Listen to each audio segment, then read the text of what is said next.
৫ আগস্টের অর্জন ধ্বংসে রাষ্ট্রের ভেতর গভীর ষড়যন্ত্র চলছে বলে মনে করছেন বিএনপির যুগ্ম মহাসচিব রুহুল কবির রিজভী।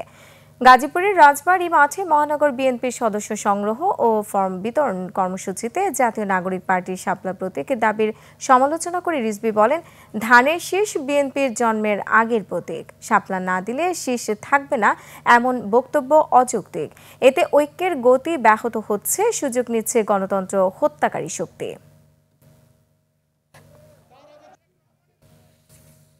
৫ই আগস্টের আপনার যে অর্জন,